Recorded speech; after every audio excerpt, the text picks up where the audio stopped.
Spirit says dance. Spirit says dance. Spirit says dance. Spirit says dance. Spirit says dance. Spirit says dance. You gotta do when the Spirit says do. You gotta do when the Spirit says do. When the Spirit says do, you gotta do. You gotta do when the Spirit says do. Spirit says do. Spirit says do. Spirit says do. Spirit says do. Spirit says do. Spirit says do. Spirit says do.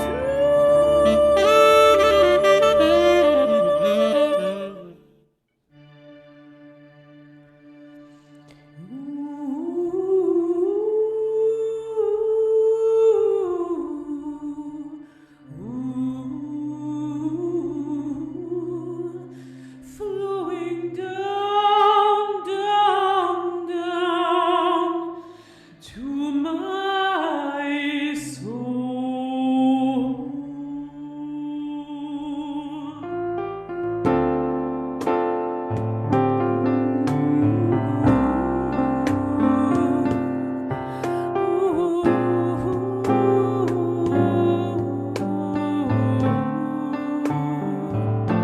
Come into the healing rivers, rivers of grace. Come into the healing rivers, rivers of grace. Come into the healing rivers, rivers of grace, flowing down, down, down to my soul.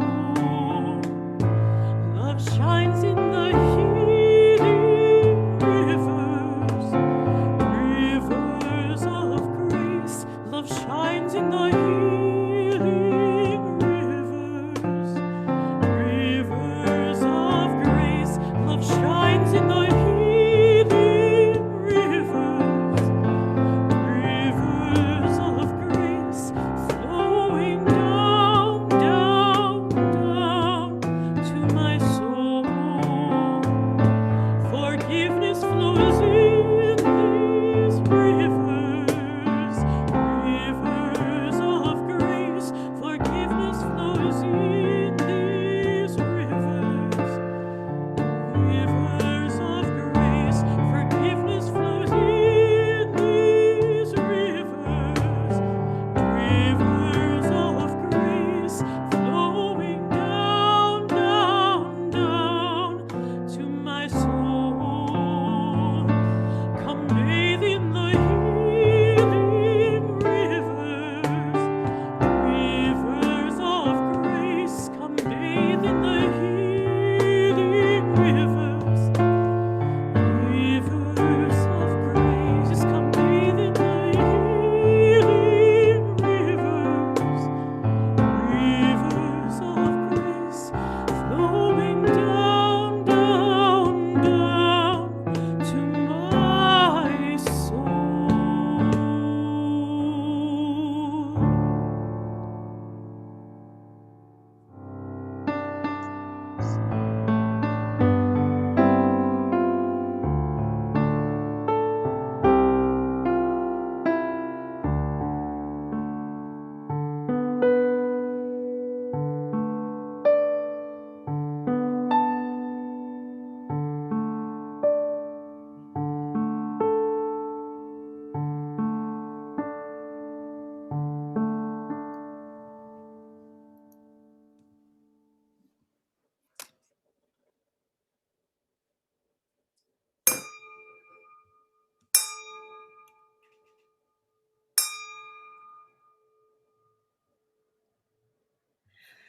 Welcome to the Unitarian Universalist Church of Boulder on this beautiful first Sunday in May.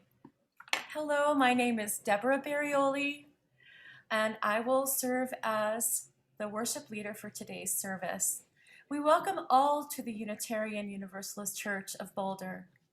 If you are a new visitor, please email our office manager, Amy Zen, and let us know how you found us. You will find her email in the Zoom chat. Our church website has a great deal of information about the church and activities. Now, please ensure your microphones remain muted and join us for worship. Good morning, everybody. So nice to be here with you as we prepare our hearts and minds for worship. I invite you to hear these words of UU Naval Chaplain, Reverend Susan McGinn, who said, quote, "Come into this room, way into this chair, breathe into this body, the very body that will be you, for better and for worse, in sickness and in health, till death do us part. Come into this day, raise your gaze into this light, this one steadfast sun who watches over all growing beings, even you, even now. Come into this heart and break into the boundlessness of wild beauty, no beginning or ending in you, but flowing through like white water, reaching toward all that ever was and ever shall be." Unquote. May it be so, and welcome home.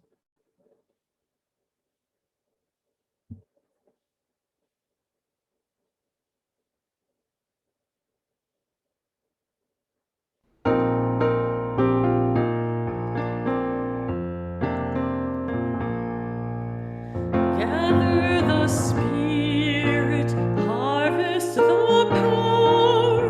Our separate fires will kindle one flame.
have a personal chalice or candle near your computer, please get ready to light it.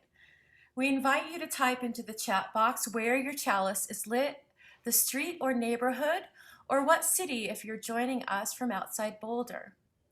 Now, I'd like to invite Matt Ball to light this morning's chalice. Good morning. I am Matt Ball, and together with my wife, Nicole, have been a member of the UUCB Church since 2015. Within the church, I am a member of the Finance Council and also play guitar or mandolin with the Chancellor Cats every so often. In my formative years, I was a good Mormon in a strong Mormon family.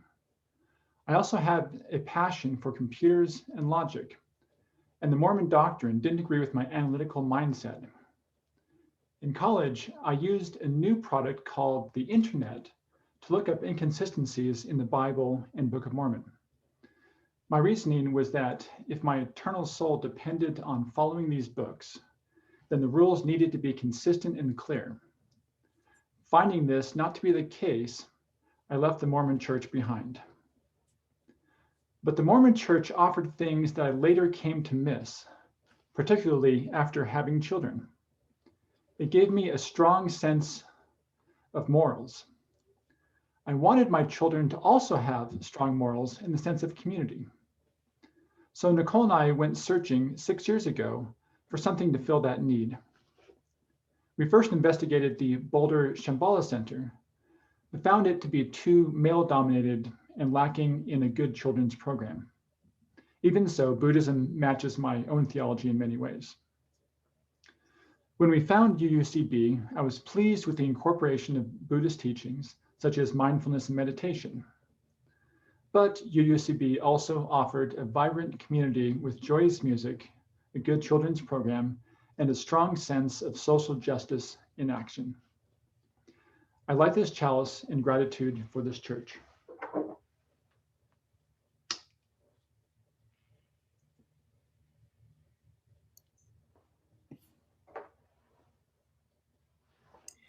We now invite all those gathered in your various locations to join together in fellowship and community as we all say aloud our congregation's covenant. We gather in fellowship to speak truth to each other, to reach out and touch one another, to care with each other, and to seek the truth divine. So be it.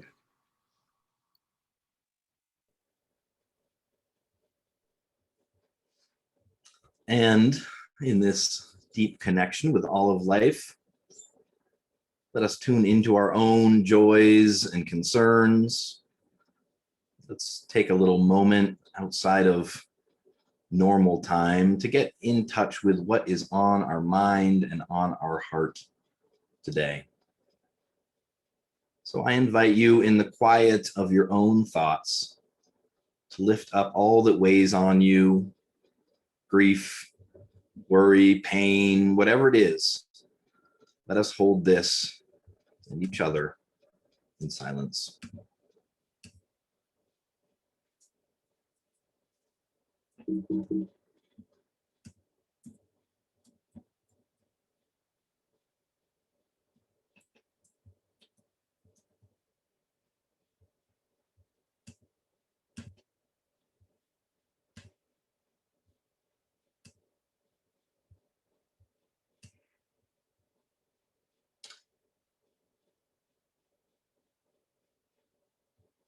I invite you now to share your concerns in the chat box. This is a chance to let your community of love and accountability know what is real with you, where we need to meet you and hold you and love you this week. I will lift up some of them and share them out loud, but know that every single one of them is seen and heard and held.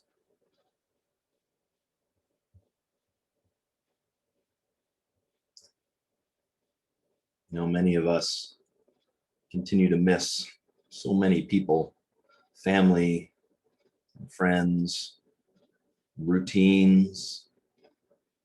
that we haven't been able to be a part of for a long, long time.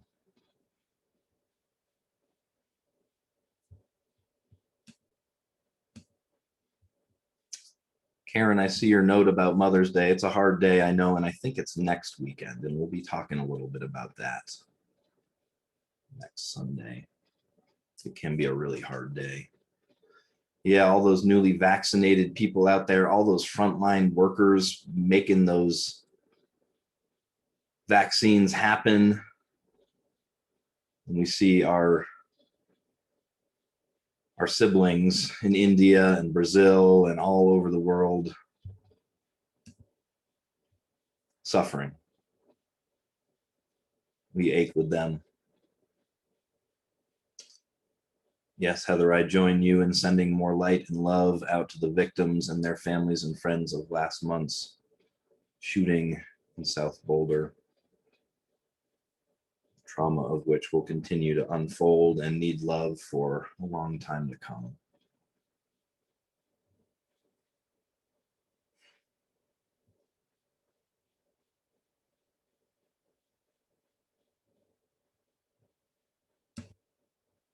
You can keep those coming to me, those difficult frustrations, those anxieties. Diane Ewing is sending healing energy to family, dealing with some pretty serious health issues there. I share my love as well. Let us also today bring to our hearts and to our minds the things for which we are grateful for. The weather. Maybe you've been able to hug someone finally after 14 months recently, or start to gather to have some meals with friends. Real hugs, I know. Chris and Tom, nothing like it, right? Gratitude and pride from Pam for her youngest college graduation. That's exciting. Yeah, and that comes with mixed feelings as grad school looms. Michael's going to be moving into a new apartment. More reports of hugs. I think we all need like a lot of hugging. If that's not your thing, I understand. We'll be careful to ask first, of course, but the time for hugging draws near. Gratitude for Reverend Dana for a joyful kids gathering. Lots of gratitude for Reverend Dana from me as well. The morning spent in the garden. And there is definitely a promise of rain. I see Bill had a joyful weekend visit with Kathleen for the first time in over a year. I love hearing these stories. Barb and Fred sitting there together as they should be. Beautiful. Continue. Please keep them coming. We need to see all this. We need our smiles to get so big our heads fall off. We need that right now. So thank you for sharing this love. Oh, the tulips. Thank you, Charmin. The tulips. Yes. So we celebrate all of that. We sure do. For all these blessings and concerns, as well as those that remain silently on our hearts, we hold this compassionate space with love. And I thank you all for the ways that you continue to bless each other. And as we move from our joys and our concerns, we move into a time of prayer and meditation. So please, wherever you are, I invite you to get comfortable. Maybe even to close your eyes, maybe not, it's up to you. Just drift with your breath for a moment. Just floating on your breath as it moves slowly in and out of your body.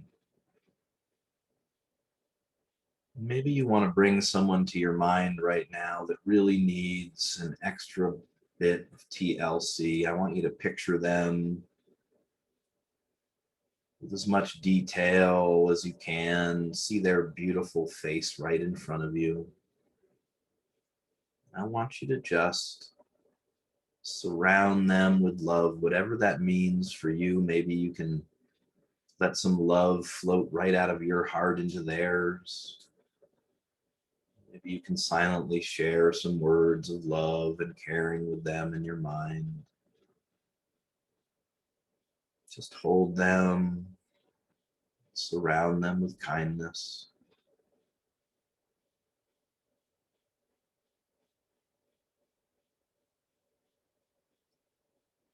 Also, let's let our mind drift now to something that just brings us pure joy in this moment. Maybe it's that tulip you saw, Charmin.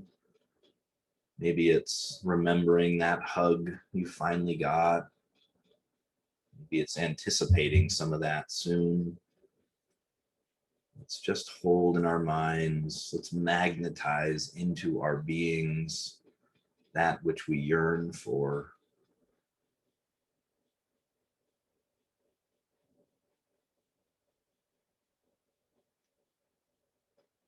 I hear that promise of rain, those thunderclaps exploding above me as I lead this prayer and meditation time with you. Truly, the spirits are gathering above us. May it be so. May it be so.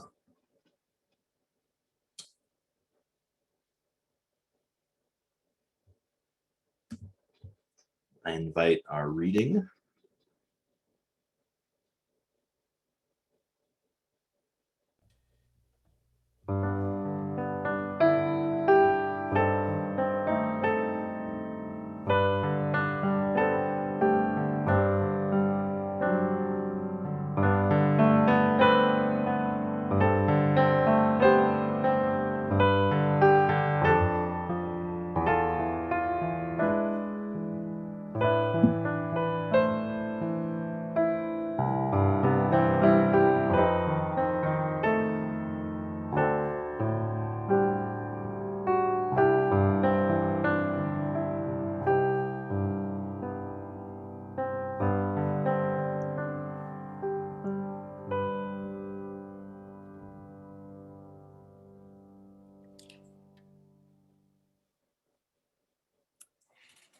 Our reading is a quote from Terry Teach Out this morning.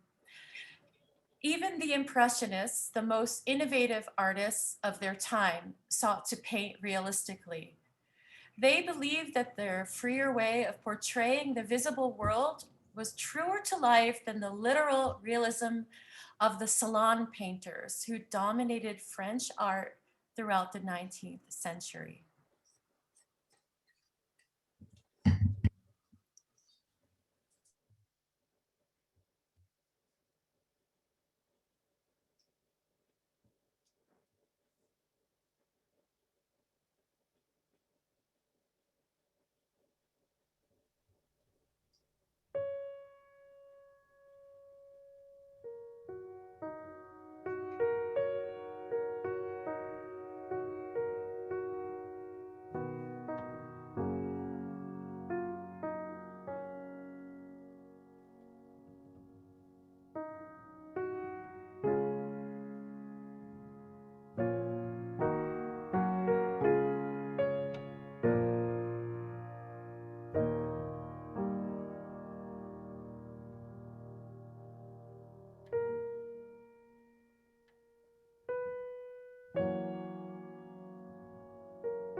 Beautiful music as always. Thank you so much, Deborah and Amanda.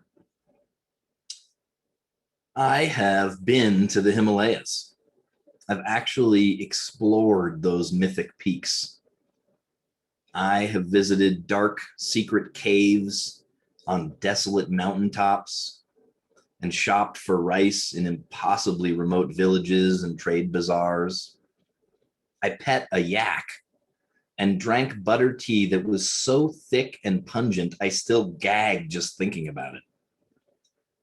And when I returned to my real life after living in that world for half a year, it was hard to describe the experience to people, hard to tell the stories right.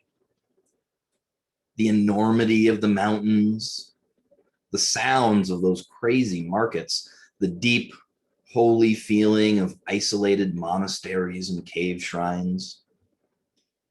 These stories, with their foreign smells, tastes, and sounds, could only be told big, larger than life, with outrageous colors and enlarged characters.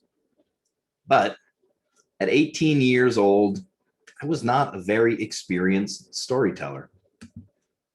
And as I initially tried to relate my experience to people as a series of facts, it was obvious I had failed to communicate any of the truth I had found on that journey.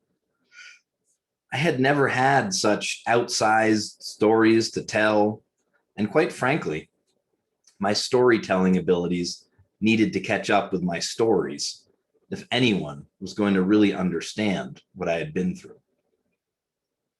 And slowly, I learned how to stop talking about the dates of travel, the number of shrines visited, the actual height of the mountains or miles that we hiked, and rather to just tell one really good story from the trip. And I developed a few of them, each of which did a better job of representing the larger truth of my journey than any string of literal facts could have. That I had seen incredible things and been changed by them. We will be exploring the topic of stories this month. It's one of my favorite topics. And I think my journey to become a better storyteller represents the truth about stories that I want to begin with. That facts and literal accounts of events can do a fantastic job of recording the outline of things, but often miss the deeper truths at their core. And I would submit that the evolution of the meaning of the word literally does as good a job of illustrating this as anything could. You may or may not be aware that back in August of 2013, Merriam-Webster followed the Cambridge, Macmillan, and Google dictionaries and officially updated the definition of literally to mean both actually and figuratively. And as you can imagine, it came close to breaking the internet due to the fury of grammar geeks around the English-speaking world. Now, I am hardly anal when it comes to language usage. In fact, anyone who has lovingly edited anything I have written over the years could probably tell you in painstaking detail just how little concern I show for proper English grammar. But this one even surprised me. How, you may ask, can literally suddenly mean both actually and figuratively at the same time? Well, as the editors of the Merriam-Webster dictionary said in their press release at the time, quote, "Since some people take sense two to be the opposition of sense one, it has been frequently criticized as a misuse. Instead, the use is pure hyperbole intended to gain emphasis," unquote. We all know what they're getting at.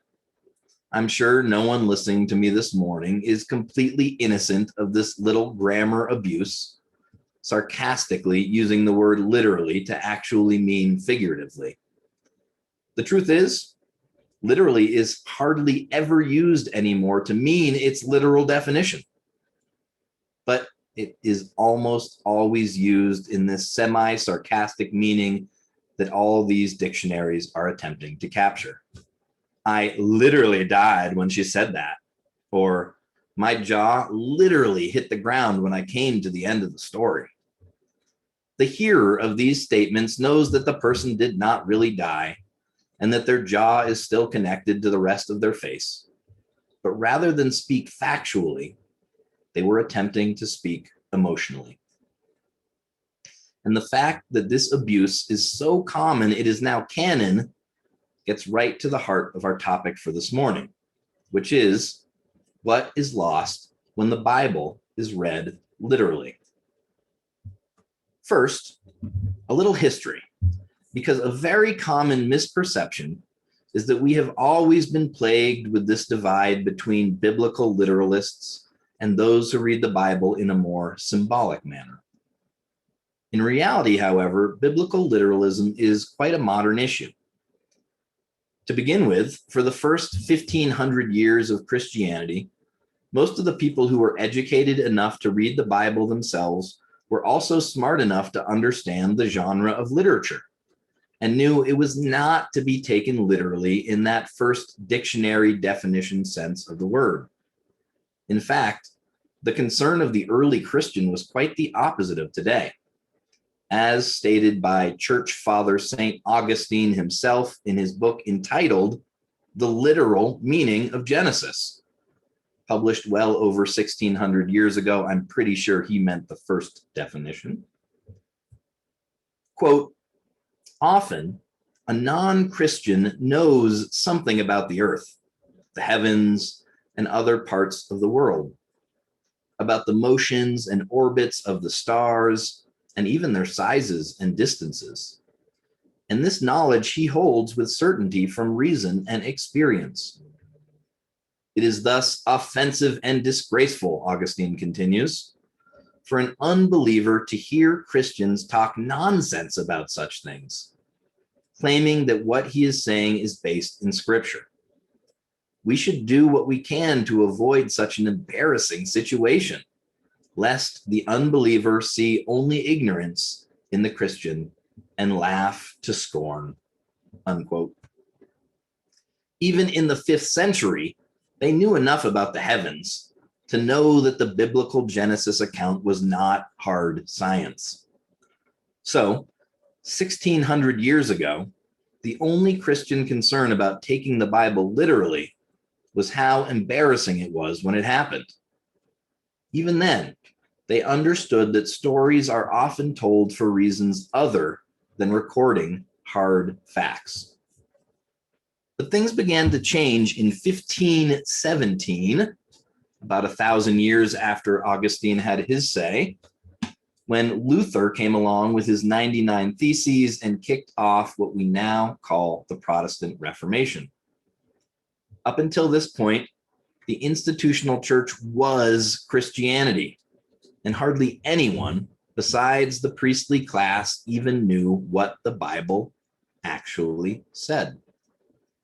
But since the central aspect of the Reformation was the wholesale rejection of the authority of the church, something new had to be vested with that authority, and the Bible itself was the obvious choice, catapulting the details of what it said to a completely new level of importance.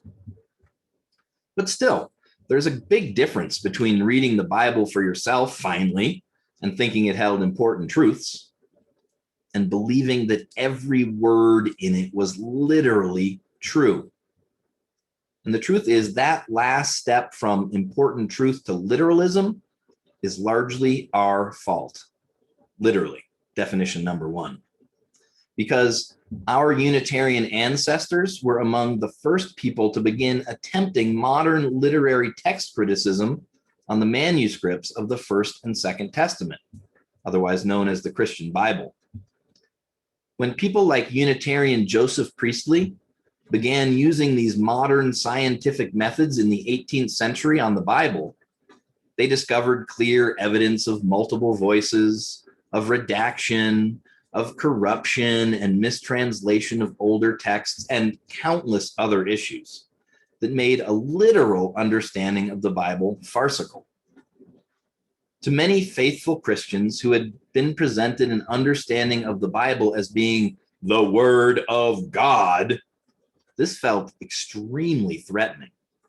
And so, as many of us do when threatened, they circled the wagons and hardened their positions. Not only were these modern scientists wrong about the Bible not being the direct Word of God, they asserted, but also every word in it was literally true.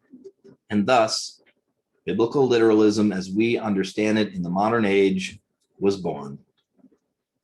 And so, exactly what Augustine feared in the 5th century is actually playing out today. If one misses the fact that the Bible was never meant to be taken literally, they focus on the facts and miss the most important truths. And on the other side of things, if the Bible is so associated with fact-averse people, those who fashion themselves to be otherwise skip the book altogether and miss the important underlying truths. So we live in a time when many of those who read the Bible miss the point, and the people who could get the point don't read the Bible. And I really believe that's a shame. And it's hard for me to understand how it persists. One of the first things anyone will realize when they read the Bible is that they are immediately presented with some glaring contradictions in the narrative. The most obvious is that in Genesis 1, animals are created first, and then men and women simultaneously shortly after. Then, flip the page to Genesis 2, God feels bad that man is all alone. So he makes animals, and then he makes a female companion for him. Even without modern text criticism, it's pretty obvious 2 or more stories were combined without worrying about the details. Again and again, in fact, the Bible reminds us that the details are unimportant. And that is the danger of reading the Bible literally. A very recent archaeological discovery further reinforces this point. We've known for a long time that there are lots of flood stories from different cultures that predate the one that stars Noah in the First Testament Genesis account.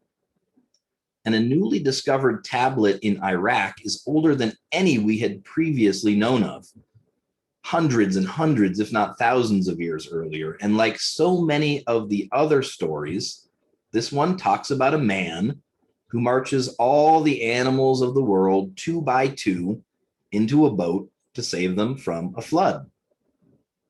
But this story on the tablet in Iraq differs from all the others in an important way. In all previous accounts, when the boat is described, it's done in great detail and sounds like a modern boat in that it's longer than it is wide. But this new tablet talks in great detail about a perfectly round boat, as we know some ancient cultures used. Now, this may sound small to you and me, but to archaeologists and biblical scholars, this is a huge find. It's hard evidence that not only was this story told for a long time before the First Testament version, but also that the details were shifting.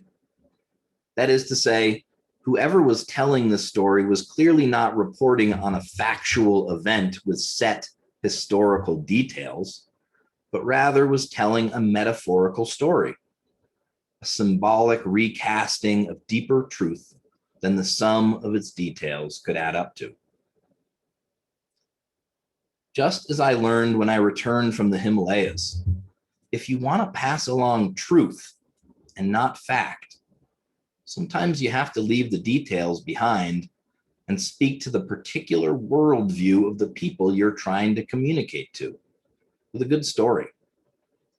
We don't hold this against most of the stories we enjoy these days. In fact, we are more than willing to suspend our disbelief to get swept up in a good story about time travel or whatever we're watching tonight because we understand the value.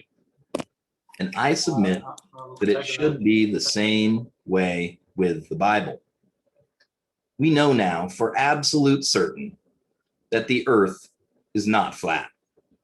that there is not a solid dome set on giant pillars above us, holding the water from flooding down, which is literally what Genesis 1 talks about. But once we are freed from a literal reading, the truth of the book of Genesis becomes apparent. And it has nothing to do with precisely what order things were created in, but rather the beautiful thought that creation is a gift, that all of this, every animal, every rock, every bit of light is a miracle. Definitely a truth we are out of touch with and could use a regular reminder of. And I personally have had to make this same journey with the Bible. For a long time, I was the person Augustine worried about. That is, since I knew the Bible represented outdated facts, I rejected everything else it contained, and so failed to bring its timeless truths into my life. But when I was able to get over the idea that this document was ever intended to be read literally as a historical telling of the human story, I found incredible wisdom within it.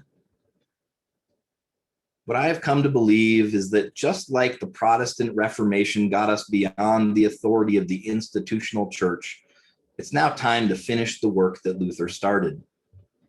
It's time to vest the authority of revelation and truth, not in the Bible, not in the nitty-gritty details of the stories of the First and Second Testament or any other historical faith story, but rather within each of us. If we invest our lives with authority and purpose and bring those fears and hopes and dreams along as we read our favorite stories, we will discover essential and timeless wisdom for our lives right now. And that could literally make all the difference. May it be so.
Bridge House ends homelessness one person at a time. They offer adults experiencing homelessness a continuum of programming spanning from basic needs and services such as free nightly dinners to robust programs that offer paid work and housing. Their Ready to Work program is the only integrated revenue generating workforce development and housing model in Colorado that offers a work first approach to solving homelessness. They offer 1 year of housing, employment in Bridge House owned businesses, and support services as a pathway to independence. In 2020, 70 trainees graduated with permanent housing and mainstream employment. Ready to Work offers a cost-effective solution to homelessness. Based on studies, the cost for an adult experiencing homelessness can average $45,000 annually through use of hospitals, jails, and emergency services. However, the total one-time cost for each Ready to Work trainee is approximately $35,000, approximately 50% of which goes back to the trainee in wages. After graduating, trainees are no longer a strain on community resources. Bridge House ends homelessness one person at a time. You can make a donation now using the link posted in our chat by sending a check to UUCB or scanning the QR code on the next slide with your mobile phone. Please be as generous as you can, and we will now receive the offering.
May our gifts be used to enact justice, bringing peace and love to the Boulder community.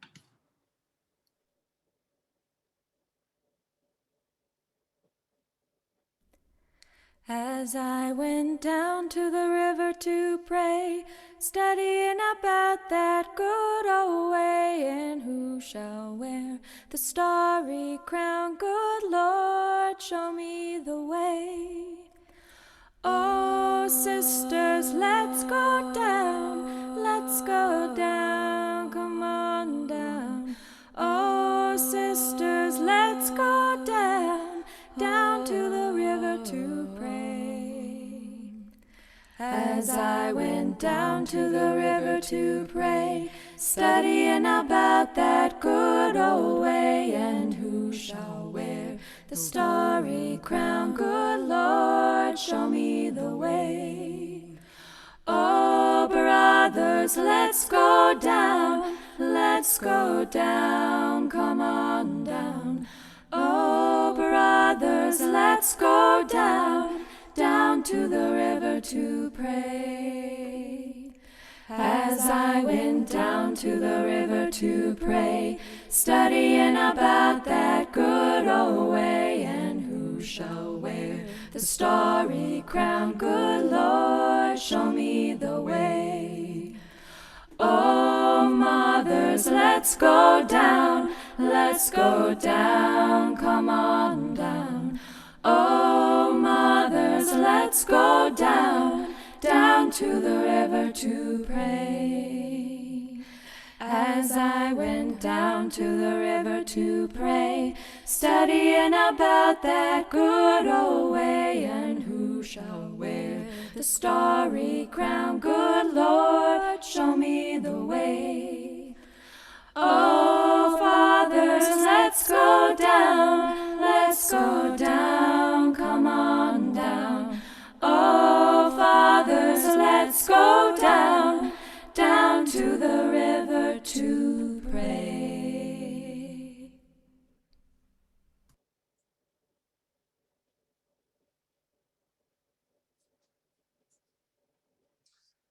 Wow, thank you. It's just gorgeous. As we prepare our hearts and minds to return to the world, hear these words of abolitionist and Unitarian minister Theodore Parker, who said, quote, "Be ours a religion which, like sunshine, goes everywhere. Its temple, all space. Its shrine, the good heart. Its creed, all truth. Its ritual, works of love. Its profession of faith, divine living," unquote. May it be so. Go in peace. Ashe.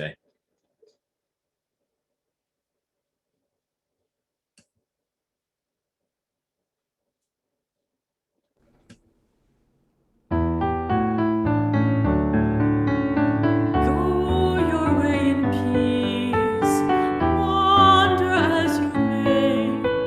Blessed is the path you take, may love guide you on your way. Go your way in peace, wander as you may. Blessed is the path you take, may love guide you on your way.